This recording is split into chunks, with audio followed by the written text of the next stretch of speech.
మీరు మమ్మల్ని ప్రేమించి మాకు ఇచ్చిన ఈ మంచి దినాన్ని బట్టి మీకు వందనాలు. మీ కుమారుడైన యేసుక్రీస్తు ప్రభువారి ద్వారా ఆరాధించబోయే సమయం, మిమ్మల్ని గణపరచబోయే సమయం దీవెనకరంగా ఉంచండి దేవా. దేవా, శక్తిగల లేఖన భాగం ఆశ్రయించి గురించి మాకు పంచిపెట్టండి దేవా. ఈ లైవ్ ద్వారా ఎవరైతే ప్రోగ్రామ్ వీక్షిస్తున్నారో వారితో కూడా మీరు మాట్లాడండి దేవా. దేవా, మీరు నన్ను ప్రతిష్ఠించండి దేవా, నన్ను పరిశుద్ధపరిచి పవిత్రపరచండి దేవా. మీరు నాతో మీరు మాట్లాడండి తండ్రి, నన్ను మీరు అంగీకరించండి దేవా. నాకు అందరితో మీరు మాట్లాడమని కోరుతూ ఆత్మ ప్రాణదేహాలు మీ చేతులుగా అప్పచెప్పుకొంచు సజీవుడైన యేసుక్రీస్తు ప్రభు వారి శ్రేష్టమైన నామమును బట్టి దేవా, మీ నోటన మాట నోట ఉంచి మీ అరచేతులను కప్పి మా అందరితో మీరు మాట్లాడమని కోరుతూ ఆరాధించే సమయం దీవెనకరంగా చేయమని కోరుతూ యేసుక్రీస్తు ప్రభు వారి నామమును బట్టి వందనాలు చెల్లించి ప్రార్థిస్తున్నాము తండ్రి. ఆమేన్.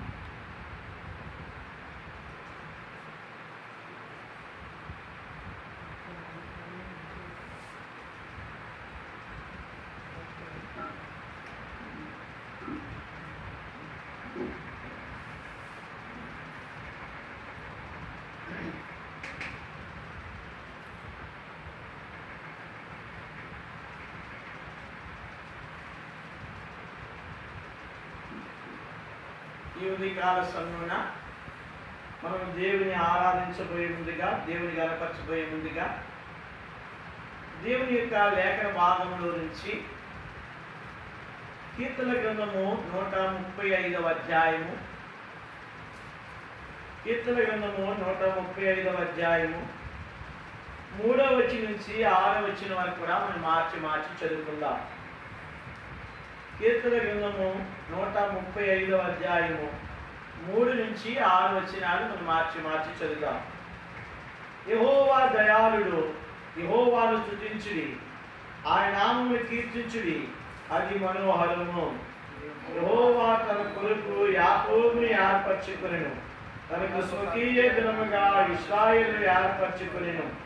5వ వచనం, యెహోవా గొప్పవాడనియు మన ప్రభువు సమస్త దేవతల కంటే గొప్పవాడనియు నేనెరుగుదును. ఆకాశమందును భూమి యందును సముద్రము యందును మహాసముద్రమన్నిటి యందును ఆయన తనకిష్టమైనంతయు జరిగించువాడు. దేవుడు ఈ వాక్యాన్ని ఆశ్రయించి మనందరితో మాట్లాడుగాక. ఇక్కడ ఈ ఉదయకాల సమయంలో మనము దేవుని ఆరాధించడానికి, దేవుని మనం గణపరచడానికి, దేవుని మనం రక్షించడానికి మనం ఈ స్థలానికి తీసుకుని రాబడి ఉన్నాం.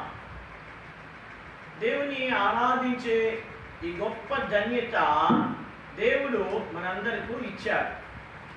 దేవుణ్ణి ఎవరు ఆరాధిస్తారు? దేవదూతులైన వారు ఆరాధించేవారు. పరిశుద్ధమైన బైబిల్ గ్రంథంలో మనం చూస్తే జీవులు ఆరాధిస్తున్నారు, శరాయికులు ఆరాధిస్తున్నారు, అలాగే 24 పెద్దలు ఆరాధిస్తున్నారు, కోట్ల కొలది దేవదూతులు ఆరాధిస్తున్నారు.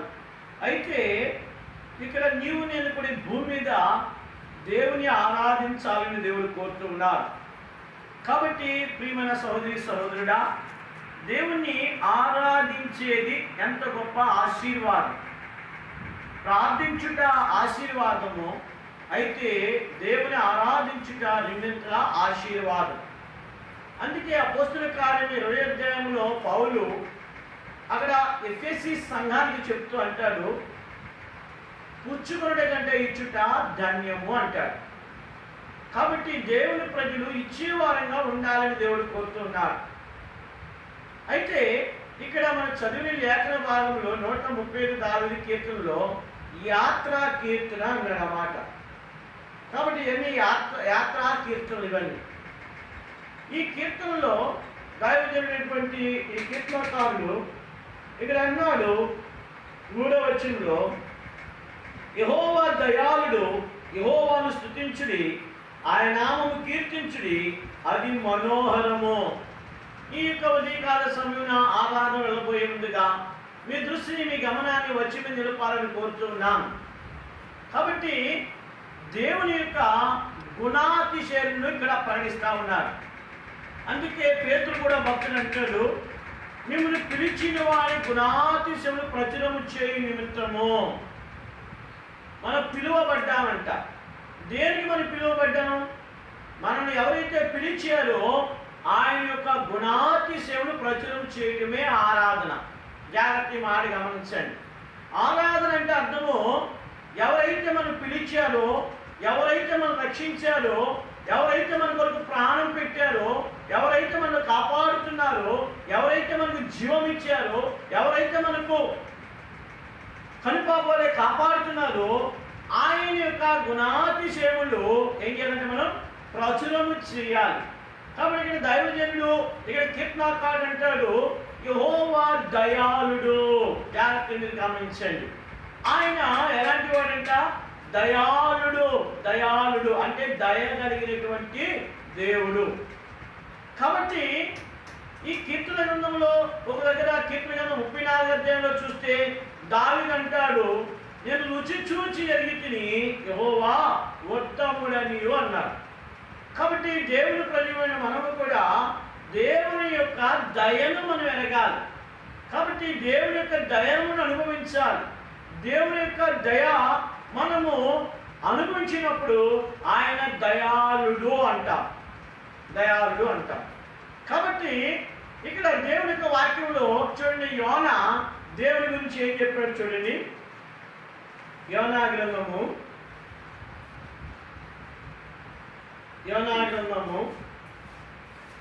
4వ అధ్యాయము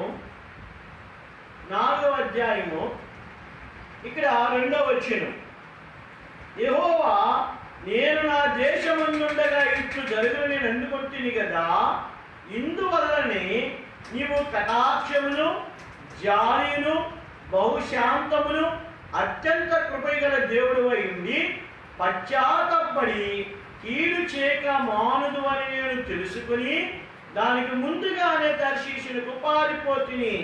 చూడండి, ఇక్కడ యోనా ఎంతో కోపంలో ఉన్నాడు. ఇక్కడ నినేవే ప్రజలు నాశనం అవ్వాలని వచ్చాడు, చూడటానికి వచ్చాడు. అయితే దేవుడు వారి యొక్క స్థితిని చూసి జాలిపడి, వారి తగ్గింపును చూసి జాలిపడి దేవుడు చేస్తాను కీడు చేయక మానాడు. ఇది చూసి బహుచింతాక్రాంతులైపోయాడంటే యోనా. నేనేమో ఈ నినేవే ప్రజలు దేవుని ప్రజలు ఎంతో కీడు చేశారు, ఎంతో ఇబ్బంది పెట్టారు, వీరేమో తెగులుతో చచ్చిపోతారని ఎదురు చూస్తే దేవుడేమో సువార్త చెప్పమన్నాడు, కానీ వచ్చి సువార్త చేశాను, ఆయన మీకు నష్టం రాలేదు అనుకుని ఎంతో కోపంతో ఉన్నాడు. ఆ కోపంలో కూడా దేవుని యొక్క గుణలక్షణాలు ఏం చెప్తున్నాడు ఇక్కడ చూడండి. ఏమన్నాడు?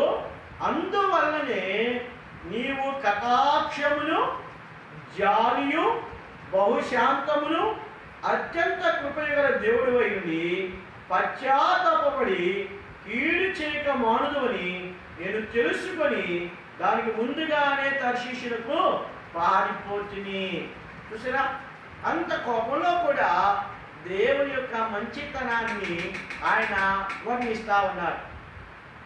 అందుకని అక్కడ కీర్తన గ్రంథము 135వ అధ్యాయంలో దైవజనుడు కీర్తనాకారుడు అన్నాడు, యెహోవా దయాళుడు, ఆయన ఏం చేయాలంట? కీర్తించుడి. దేవుడు ఎవరు? దయాళుడు. ఎందుకు దయాళుడు? రండి, మీకా గ్రంథము 7వ అధ్యాయము, మీకా గ్రంథము 7వ అధ్యాయము చూడండి. ఇక్కడ 18వ వచనం, తన స్వాస్థ్యములో శేషించిన వారి దోషములు పరిహరించి వారు చేసిన అతిక్రమముల విషయమై వారిని క్షమించు దేవుడు వారి నీతో సముడైన దేవుడున్నాడా? చూడండి, ఇక్కడ మీకా ఈ గ్రంథకర్త దేవుని యొక్క గుణాతిశయాలను ఇంకా ముందు బాగా వివరిస్తూ ఉన్నాడు. కాబట్టి 135 దావీదు కీర్తనలో కీర్తనాకారుడు అంటాడు, యెహోవా దయాళుడు, ఆయనను స్తుతించండి అన్నాడు. యోనా చెప్పాడు, అయ్యా నువ్వు అత్యంత కృపగలవాడు, అత్యంత జాలి గల దేవుడు, దీర్ఘశాంతం గలవాడు, ఇవన్నీ నాకు తెలుసు. నువ్వు కీడు చేయక మానే దేవుడు అని తెలుసు, పశ్చాత్తాపడి దేవుడు అని తెలుసు, ఇవన్నీ తెలిసి నేను పారిపోయాను అన్నాడు. అయితే ఇక్కడ మీకా గ్రంథము 7వ అధ్యాయంలో ఈ కీర్తనాకారుడు అంటాడు, ఎందుకు ఈ మీక ఇక్కడ ఇక్కడ ఏం చెప్పారు చూడండి. ఇక్కడ తన స్వాస్థ్యములో శేషించిన వారి దోషములు పరిహరించి వారు చేసిన అతిక్రమణ విషయమై వారిని క్షమించు దేవుడు నీతో సముడైన దేవుడు ఉన్నాడా. చూడండి, దేవునికి ఇతరులైన వారికి ఉన్న వ్యత్యాసం ఏంటంటే, దేవునికి ఇతరులైన వారికి వ్యత్యాసం ఏంటి? క్షమించుటకు ఆయన ఎవరంట? సిద్ధమైన మనస్సు గలవాడు, పాపమును పరిహరించే దేవుడు. శేషించిన దోషం ఎందుకు ఈ మాట చెప్పాడు? ఇక్కడ చూడండి, 8వ వచనం, 7వ అధ్యాయం 8వ వచనం. నా శత్రువా, నా మీద అతిశయింపవద్దు, నేను క్రింద పడి తిరిగి లేచును, నేను అంధకారమందు కూర్చును, యెహోవా నాకు వెలుగుగా ఉండును. 9వ వచనం. నేను యెహోవా దృష్టికి పాపము చేసితిని కనుక ఆయన నా పక్షమును వ్యాజ్యమాడి నా పక్షము న్యాయము తీర్చు వరకు నేను ఆయన కోపాగ్ని సహింతును. ఆయనను వెలుగులోనికి రప్పించును, ఆయన నీతి నేను చూచెదను. ఈ మాట మీరు గమనించాలని కోరుతున్నాను. చూడండి, అందుకని ఈ 135 దావీదు కీర్తనలో కీర్తనకారుడు యెహోవా ఎవరంట? దయాళుడు. ఆయన ఏం చేయాలి? మనం స్తుతించాలి. ఎందుకు దయాళుడు? ఇక్కడ మీకా చెప్తున్నాడు, నా శత్రువా, నా మీద నువ్వేం చేయద్దు, అతిశయింపవద్దు. నేను కింద పడినను తిరిగి ఏం చేస్తాను? నేను లెగుస్తాను. నేను పాపం చేసింది నిజమే, నేను ఓడిపోయింది నిజమే, నేను పాడైపోయింది నిజమే, అయితే నేను ఇక్కడే ఉంటాను అనుకునవద్దు. ఒక దినాన్న ఇక్కడ చూడండి ఏం చెప్పారు మాట చూడండి. నేను అంధకారమందు కూర్చున్నను, యెహోవా నాకు వెలుగుగా ఉండును, నేను యెహోవా దృష్టికి పాపము చేసితిని కనుక ఆయన నా పక్షముని వ్యాజ్యమాడి. చూడండి, పాపం చేసింది ఎవరు? మనుషుడు పాపం చేశాడు. వ్యాజ్యమాడేది ఎవరు? దేవుడు వ్యాజ్యమాడాడు. దేవుడు ఏం చేస్తాడంట? వ్యాజ్యమాడి ఇక్కడ అంటున్నాడు, నా పక్షము న్యాయం తీర్చే వరకు నేను ఆయన కోపాగ్ని సహింతును. ఏం చేస్తాడంటే ఆయన కోపాగ్ని సహించాడంట. అందుకే దేవుడే వ్యాజ్యమాడమన్నాడు. అండి యెషయా గ్రంథంలోకి రండి, మనం తిరిగి వస్తాం. అక్కడ యెషయా గ్రంథము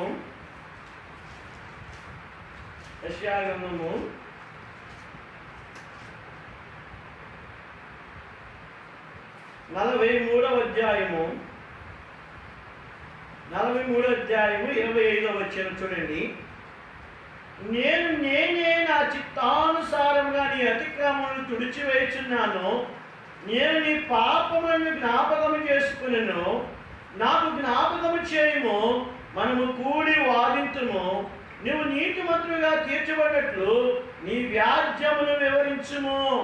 చూడండి, ఇక్కడ అక్కడ మీకా గ్రంథంలో మనం చూసాం. అక్కడ గ్రంథకర్త ఏమన్నాడు? యెహోవా నా పక్షమును వ్యాజ్యమాడుతాడు అన్నాడు. మరి ఇక్కడ దేవుని వాక్యం ఏం చెప్తుంది? ఇక్కడ చూడండి ఏం చెప్తున్నాడు? నేనే నా చిత్తానుసారముగా నీ అతిక్రమములు ఏం చేస్తాను? నేను తుడిచివేయుదును, నీ పాపములను నేనేం చేయను? జ్ఞాపకము తెచ్చుకొనను అని చెప్పి ఇక్కడ అంటున్నాడు. 26వ వచనం చూడండి. నాకు జ్ఞాపకము చేయము, మనము కూడి వాదింతుము, నీవు నీతిమంతులుగా తీర్చబడినట్లు నీ వ్యాజ్యమును వివరించుము. 27వ వచనం చూడండి. నీ మూల పితరుడు పాపము చేసిన వాడే, నీ మధ్యవర్తులు నా మీద తిరుగుబాటు చేసిన వారే. చూసారా?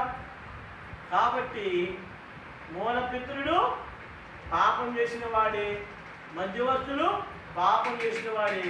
నాయన, నువ్వు కూడా పాపం చేసిన వాడివే. అయితే నేను నీ దోషాలను పరిహరిస్తా, నీ పాపాలను క్షమిస్తా, నీ పాపాలన్నడూ నేను జ్ఞాపకం చేసుకున్నాను. కాబట్టి ఇప్పుడు నువ్వేం చేయాలంటే, మనము ఏమన్నా చూడండి, నాకు జ్ఞాపకం చేయము, మనము కూడి వాదింతుము, నువ్వు నీతిమంతులుగా తీర్చబడినట్లు నీ వ్యాజ్యముని వివరించుము. చూడండి, దేవుడే మానవుడికి ఏమిచ్చాడు? అవకాశం ఇచ్చాడు. అయ్యా, నీ మూలపిత్రుడే పాపం చేసిన వాడే, నీ మధ్యవర్తులు పాపం చేసిన వారే, కాబట్టి మేము భయపడద్దు, మేము దిగులు పడద్దు, కాబట్టి నీ పాపం లేని జ్ఞాపకం చేసుకున్నావు. అయితే ఇప్పుడు నువ్వేం చేయాలంటే, నువ్వు నీతిమంతుడిగా తీర్చబడాలంటే నీ వ్యాజ్యం వివరించుము. అందుకే దేవుని వాక్యములో మనం చూస్తే దేవుని వాక్యం చెప్పబడుతుంది. అక్కడ మీకా గ్రంథం 7వ అధ్యాయంలో ఆయన చూడండి ఏం చెప్పాడు అక్కడ. మీకా గ్రంథము 7వ అధ్యాయంలో మనం చూస్తే 18వ వచనంలో తన స్వాస్థ్యములో శేషించిన వారి దోషములు పరిహరించి వారు చేసిన అతిక్రమణ విషయమై వారిని క్షమించు దేవుడుగా నీతో సముడైన దేవుడు ఉన్నాడా. ఆయన కనికరము చూపుడేందు సంతోషించువాడు గనుక నిరంతరము కోపము ఉంచడు.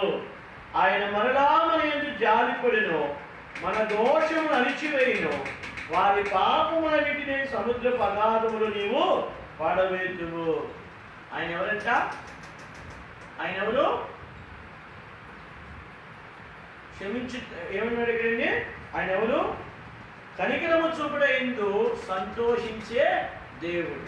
కాబట్టి మనము కనికరింపబడ్డానికి కూడా అవకాశం లేనటువంటి వారు. అలాంటి మనలను పాపమును పరిహరించే దేవుడుగా, పాపములను మాన్పే దేవుడుగా, తిరుగుబాటు అనిచే దేవుడుగా ఆయన మన జీవితంలో ఆయన ప్రధాన పాత్ర వహించి ఉన్నాడు. కాబట్టి అందుకే దావీదు అక్కడ కీర్తన గ్రంథం 130 అధ్యాయంలో అక్కడ కీర్తనకారుడు ఏమన్నాడంటే, యెహోవా దయాళుడు, ఆయన ఏం చేయాలి? మీరు స్తుతించండి అన్నాడు. కాబట్టి మనం పిలిచిన వారి యొక్క గుణాతిశయములు ప్రచురం చేయ నిమిత్తము మనము పిలువబడ్డాం. అయితే దేవుడు యొక్క గుణలక్షణాలు ఏంటంటే ఆయన దయాళుడు. ఆయన దయాళుడు కాబట్టి మన మూలపితరుడు పాపం చేసిన వాడే, మధ్యవర్తులు పాపం చేసిన వారే, అయితే మనం కూడా పాపం చేసిన వారే. అయితే దేవుడు అంటున్నాడు ఇక్కడ, నీ పాపము నేను ఎన్నడూ జ్ఞాపకము చేసుకొను, నేను దాన్ని తుడిచివేసి ఉన్నాను. కాబట్టి నువ్వు నీతిమంతుడిగా నువ్వు తీర్చబడాలంటే నీ వ్యాజ్యమును వివరించుము అన్నాడు. కాబట్టి అందుకని మీకా గ్రంథంలో మనం చూస్తాం, నా శత్రువా నా మీద వేయద్దు, అతిశయింపవద్దు, నేను పడిపోయాను తిరిగి ఏం చేస్తాను? లెగుస్తా. అయితే నా వ్యాజ్యముని యెహోవాకు వివరిస్తాను, ఆయన నాకు వెలుగుగా ఉంటాడు అన్నాడు. అవును, చీకటిలో ఉన్న మనలను, మరణంలో ఉన్న మనలను దేవుడు వెలుగులోనికి తీసుకుని వచ్చి ఉన్నారు. కాబట్టి అందుకని యెహోవా దయాళుడు, ఆయన ఏం చేయమన్నాడు? స్తుతించండి అన్నాడు. ఇప్పుడు 4వ వచనం చూడండి. యెహోవా తన కొరకు యాకోబుని ఏర్పరచుకొనెను, తనకు స్వకీయ ధనముగా ఇశ్రాయేలును ఏర్పరచుకొనెను. చూడండి, ఇక్కడ కీర్తనకారుడు 2 పేర్లను వివరిస్తూ వచ్చాడు. యెహోవా తన కొరకు యాకోబును ఏర్పరచుకున్నాడంట. తర్వాత ఏమని చెప్తున్నాడు? ఇశ్రాయేలును ఏం చెప్పాడండి? చూడండి, తనకు స్వకీయ ధనముగా ఇశ్రాయేలును ఏర్పరచుకున్నాడు. తన కొరకు యాకోబును ఏర్పరచుకున్నాడు, స్వకీయ ధనముగా ఇశ్రాయేలును ఏర్పరచుకున్నాడు. కాబట్టి యాకోబు ఒకడే, ఇశ్రాయేలు కూడా ఒకడే. కాబట్టి అయితే దేవుడు ఎందుకు ఏర్పరచుకున్నాడు? యాకోబుని ఎందుకు ఏర్పరచుకున్నాడు? ఇశ్రాయేలు ఎందుకు స్వకీయ జనముగా ఏర్పరచుకున్నాడు? ఇది చాలా ప్రాముఖ్యమైనది. అందుకే చూడండి, ద్వితీయోపదేశ కాండంలోకి మనం వస్తే, ద్వితీయోపదేశ కాండము 32వ అధ్యాయంలో మనం వస్తే, 32వ అధ్యాయంలో అంటాడు 8వ వచనం చూడండి, మహోన్నతుడు జనములకు వారి స్వాస్థ్యమును విభాగించినప్పుడు, నరజాతులను ప్రత్యేకించినప్పుడు ఇశ్రాయేలు లెక్కన బట్టి ప్రజలకు సరిహద్దులు నియమించెను. 9వ వచనం, యెహోవా వంతు ఆయన జనమే, ఆయన స్వాస్థ్య భాగము యాకోబే. జాగ్రత్తగా మాట గమనించండి. యెహోవా యాకోబును ఏం చేశాడంట? తన కొరకు ఏర్పరచుకొనెను, తన స్వకీయ ధనముగా ఇశ్రాయేలును ఏర్పరచుకొనెను. కాబట్టి వ్యక్తి ఒక్కడే, పేర్లు 2. పర్సన్ ఒక్కడే, పేర్లు 2. అయితే దేవుడంట నవజాతులు ప్రత్యేకించాడంట, వారి సరిహద్దులను ఇచ్చేసాడంట. అవన్నీ ఇచ్చేగా మిగిలిపోయింది తన కొరకు ఉంచుకున్నాడంట. తన కొరకు ఏం చేశాడు? ఉంచుకున్నాడు. స్వాస్థ్యం. ఇప్పుడు ఉదాహరణకు దీన్ని మనం అర్థం చేసుకోవాలంటే, ఒక తండ్రికి ఒక 4 కుమారులు పుట్టారనుకుందాం. ఆ తండ్రికి 10 ఎకరాల ఆస్తి ఉందనుకుందాం. ఇప్పుడు ఆ నలుగురు కుమారులకి 2 ఎకరాలు ఇచ్చేసిన తర్వాత 2 ఎకరాలు ఏం చేస్తాడు? తన కొరకు ఉంచుకుంటాడు. తన కొరకు ఏం చేశాడు? ఉంచుకుంటాడు. చూడండి, తన కొరకు కలిగినంత పంచిపెట్టేశాడు, అయితే తన బ్రతకడానికి ఉంచుకుంటాడు. అలాగే దేవుడంట నరజాతులను ప్రత్యేకించేసాడంట, నరజాతులను ఆయన పంచిపెట్టేసాడంట. అయితే యాకోబును పంచిపెట్టలా, ఇశ్రాయేలును పంచిపెట్టలా. అందుకే దేవుడి భాగం ఏంటి? దేవుడు ఎవరు వచ్చి, దేవా నీ భాగం ఏంటి? నా భాగము పరలోకం అని చెప్పట్లా, నా భాగము భూలోకం అని చెప్పట్లా, కానీ నా భాగం ఏంటి? యాకోబు. యాకోబు నీ భాగమా? అయ్యో యాకోబు మోసగాడు కదా, యాకోబు తన అన్నను మోసం చేశాడు కదా, యాకోబు తన తండ్రిని మోసం చేశాడు కదా, యాకోబు తన మామను మోసం చేశాడు కదయ్యా, ఇలాంటి మోసగాడు నీకు స్వకీయతనం ఏంటి? ఇలాంటి యాకోబుని ఏర్పరచుకున్నావా అంటే దేవుని వాక్యం చెప్తుంది, అవును యాకోబు మోసగాడే నా వంతే. యాకోబు అన్నను మోసం చేసిన, యాకోబు తన తండ్రిని మోసం చేసిన, యాకోబు తన యొక్క మామను మోసం చేసిన, ఆయన నా వంతు. చూడండి ఏం చెప్పాడో చూడండి, 9వ వచనంలో యెహోవా వంతు ఆయన జనమే, ఆయన స్వాస్థ్య భాగము యాకోబే. ఇప్పుడు 10వ వచనంలో చూడండి, అరణ్య ప్రదేశములోను భీకరమైన గల పాడైన ఎడారిలోను వారిని కనుగొని ఆవరించి పరామర్శించి తన కనుపాపవలే వారిని కాపాడెను. యాకోబు మోసం చేసి పారిపోతున్న సమయంలో ఆదికాండం 8వ అధ్యాయంలో యాకోబు దగ్గరికి దేవుడు వచ్చాడు, కానీ దేవుని దగ్గరికి యాకోబు రాలా. ఏంటండి? యాకోబు దగ్గరికి ఎవరు వచ్చారు? దేవుడే వచ్చాడు. దేవుడు నాకు ఎంతో వందనాలు, మన మేలే. కాబట్టి యాకోబు దగ్గరికి దేవుడు వచ్చాడే కానీ దేవుడి దగ్గరికి ఎవరు రాలేదు, యాకోబు రాలా. స్వేచ్ఛగా ఆత్మీయముగా దేవుడే ఏం చేసి యాకోబు దగ్గరికి వచ్చాడు. కాబట్టి యాకోబు దేవుడితో మాట్లాడలేదు, కానీ దేవుడే యాకోబుతో మాట్లాడాడు. కాబట్టి ప్రియమైన సహోదరి సహోదరుడా, ఇక్కడ దేవుని వాక్యం చెప్తుంది, యాకోబు అంట ఆయన వంతంట అరణ్యంలో కనుగొన్నాడంట, పరామర్శించాడంట, కనుపాప వల్ల ఏం చేశాడంట? కాపాడాడంట. యాకోబు ఏం చేశాడు? కాపాడాడు. మరి ఇప్పుడు దేవుని వాక్యం చెప్తుంది, ఇశ్రాయేలు ఏం చేశాడంట? తన స్వకీయ ధనముగా ఏర్పరచుకున్నాడు. ఏం చేశాడు? స్వకీయ ధనముగా ఏర్పరచుకున్నాడు. అంటే స్వాస్థ్యము ఇప్పుడు ఏమైపోయింది? స్వకీయ ధనం. కాబట్టి ఇశ్రాయేలు, అందుకే చూడండి ద్వితీయోపదేశకాండంలో మీకు రండి, మళ్ళా ద్వితీయోపదేశకాండము 33వ అధ్యాయము 29వ వచనం చూడండి. 33వ అధ్యాయము 29వ వచనం, ఇశ్రాయేలు నీ భాగ్యమంత గొప్పది, యెహోవా రక్షించిన నిన్ను పోలిన వాడెవడు? చూడండి ఏం చెప్తున్నాడు వాక్యం, దేవుని వాక్యం ఏం చెప్తుంది ఇక్కడ? ఏమండి? నిన్ను పోలిన ఇశ్రాయేలు నీ భాగ్యమంత గొప్పది. ఎందుకు గొప్పది? ఒక భయంకరమైన మోసగాని దేవుడు ఏర్పరచుకున్నాడు. తన యొక్క తండ్రిని, తన యొక్క అన్నను, తన యొక్క మామను మోసం చేసిన భయంకరమైనటువంటి మోసగాన్ని దేవుడు ఇశ్రాయేలుగా మార్చాడు. ఆదికాండం 32వ అధ్యాయంలో అక్కడ మనందరికీ తెలుసు, పెనియేలు దగ్గరకు వచ్చాడు యాకోబు. ఆ పెనియేలు దగ్గరికి ఎప్పుడైతే యాకోబు వచ్చాడో, ఆ యాకోబు యొక్క దృష్టిలో ఒకటే ఉంది, దేవా నీవు నన్ను ఆశీర్వదించితే కానీ నేను పోనీయను. దేవుడు అన్నాడు, తెల్లవారైపోతుంది, నేను పోనీ అన్నాడు. అప్పుడు యాకోబు అన్నాడు, నీవు నన్ను ఆశీర్వదించితే కానీ నేను పోనీను. అప్పుడు దేవుడు అన్నాడు, నీ పేరేంటి? అప్పుడు చెప్పాడు యాకోబు, అయ్యా నా పేరు యాకోబు. యాకోబు అంటే అటువంటి నేను మోసగాడు లాంటి జీవితం కలిగినటువంటి వాడును, అలాంటిది నన్ను ఆస్వాదించు అన్నాడు. అప్పుడు దేవుడు అన్నాడు, నీవు ఒప్పుకున్నావు కనుక నీ పేరేంటి? ఇంకా యాకోబు అనబడదు, ఏం చేయబడతావు? ఇశ్రాయేలుగా మార్చబడతావు. యాకోబు ఇప్పుడు ఏమైపోయాడు? రాజకుమారుడు అయిపోయాడు. దొంగ అయిపోయాడు.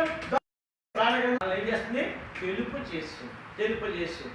అందుకని ఇక్కడ ద్వితీయోపదేశకాండము 33వ అధ్యాయంలో ఇక్కడ అన్నాడు, ఇశ్రాయేలు నీ భాగ్యం ఎంత గొప్పది. అసలు దేవుని ప్రజలకున్న భాగ్యం ఎంత గొప్పదండి. ఎందుకు గొప్పదంట? మరి యాకోబుకేనే గొప్పది, మనకి గొప్పది కాదా అంటే యాకోబు పత్రికలోనికి రండి.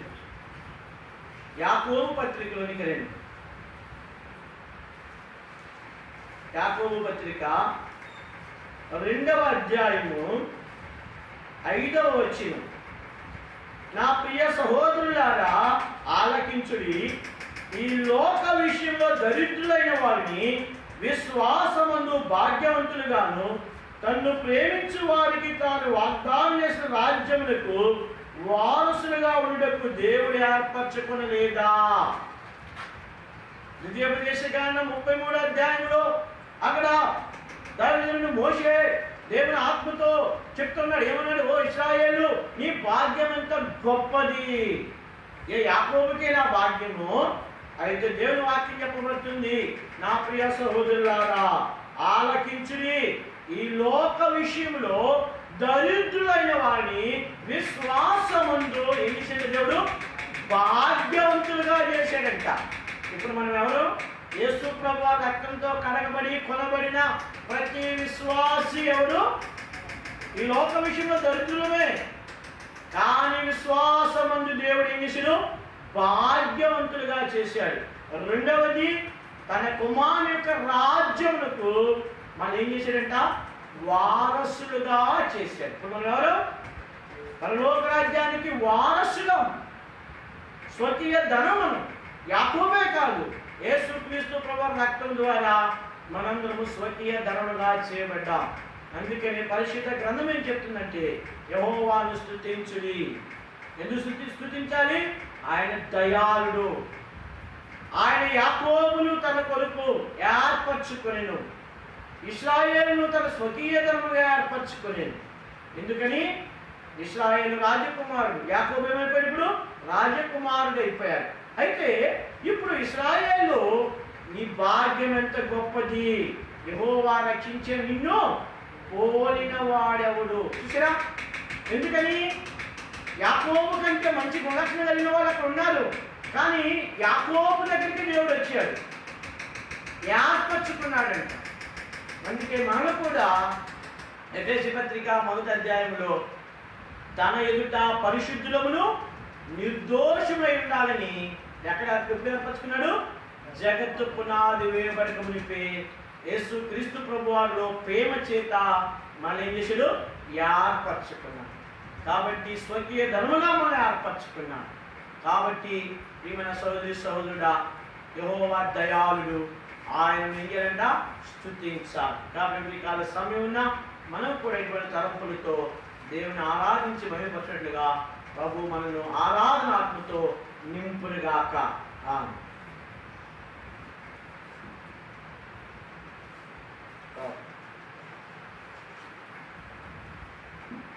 లేచి పాట పాడదాం.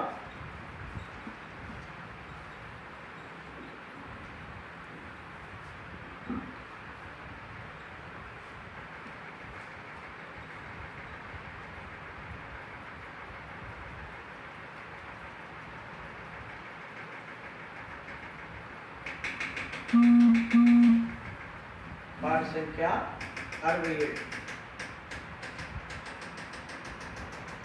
స్తుతించుడి యెహోవా దేవుని సూర్య చంద్రులారా, పవిత్ర దూతగణ సేనాధిపతికి ఉన్నత స్థలములలో యెహోవాను స్తుతించుడి. స్తుతించుడి యెహోవా దేవుని సూర్య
అగ్ని తుఫాను మా సముద్ర పర్వత వృక్ష మృగములు పశువులరా మా సముద్ర పర్వత వృక్ష మృగములు పశువులరా ప్రశంసించుడి ఫల వృక్షములు పరమా తండ్రి నీ యెహోవాను స్తుతించుడి స్తుతించుడి యెహోవా దేవుడు సూర్య చంద్రులారా పవిత్ర దూతగణ సేనాధిపతికి ఉన్నత స్థలములలో యెహోవాను స్తుతించుడి రాజులు ప్రజలు యౌవన కన్యక వృద్ధులు ప్రభును స్తుతించుడి బాలురు యౌవన కన్యక వృద్ధులు ప్రభును స్తుతించుడి రాగు జీవులు పలువిధ పక్షులు పాడి స్తుతించుడి ప్రాకు జీవులు పలువిధ పక్షులు పాడి స్తుతించుడి ప్రశంసించుడి ప్రభావ మహిమలు పరమా తండ్రి నీ యెహోవాను స్తుతించుడి స్తుతించుడి యెహోవా దేవుని సూర్య చంద్రులారా పవిత్ర దూతగణ సేనాధిపతికి ఉన్నత స్థలములలో యెహోవాను స్తుతించుడి. దయచేసి కూర్చోండి. మనం ఆరాధనలోకి వెళ్దాం. ఇది ప్రార్థించే సమయం కాదు, దేవుని ఆరాధించేటువంటి సమయం కనుక మనము ఆరాధనలోకి వెళ్దాం. మా ప్రయోజనం తండ్రి సర్వశక్తిమంతుడా, సర్వాధికారియు, సర్వాధికారి స్తోత్ర శ్రేష్టము గొప్ప దినం దర్శించే శ్రేష్టమైనది తండ్రి. ఈ యొక్క ప్రపంచంలో ప్రేమించి ఈ యొక్క దినం మాకు ఆరాధించడానికి స్థితించడం కనపరచడానికి ప్రభావ మా రాజు అయిన తండ్రి ఈ యొక్క సమయంలో పాటల ద్వారా మహిళపరుస్తూ వచ్చాం ప్రభావ, కనపరుస్తూ వచ్చాం ప్రభావ, స్థితిస్తూ వచ్చాం ప్రభావ. నా హృదయపూర్వక వారిని ఆశ్రయిస్తాం ప్రభావ. మీ దాసుల ద్వారా మాట్లాడుతూ తండ్రి ఆలోచన తక్కువైన దేవుడు ప్రభావ. ఈ లోగాన్ని ఎంతో ప్రేమించారు ప్రభావ. ప్రభావ రక్షించిన దాన్ని వెతికి రక్షించడకు ఈ లోగాన్ని వచ్చారు ప్రభావ. మీకు ఎలా ప్రభావ. అయితే ప్రభావ జ్ఞాన జీవితంలో చూసే ప్రభావ కావాల్సిన వాడు ప్రభావ. ఈ ఎచ్చైన మాటలతో నింపబడుతూ కనికరం చూపిస్తూ దయావాక్యంతో నింపబడుతూ తండ్రి మీకు ఆశ్రయిస్తాం. వాటికి రోగిగా మా బలపరుస్తూ వచ్చినందుకు వారిని ఆశ్రయిస్తాం ప్రభావ. తండ్రి అలాగే మా పితరులైన వారు అబ్రహాము, యాకోబు వంటి దేవుడు మీకు వారిని ఆశ్రయిస్తాం. కనికరం చూపించాం. ఈ తరాలను ఆశ్రయిస్తాం తండ్రి. ఈ యొక్క మధ్యాహ్న కాల సమయంలో అయితే యథార్థంగా ఆత్మతో సత్యంగా ఆరాధించేవాడు అటువారే తండ్రి కోరుచున్నాడు ప్రభావ. నా హృదయపూర్వక వారిని సేవిస్తూ నజరేయుడైన యేసు క్రీస్తు నామములో పరిశుద్ధ నామములో ప్రార్థిస్తున్నాం తండ్రి.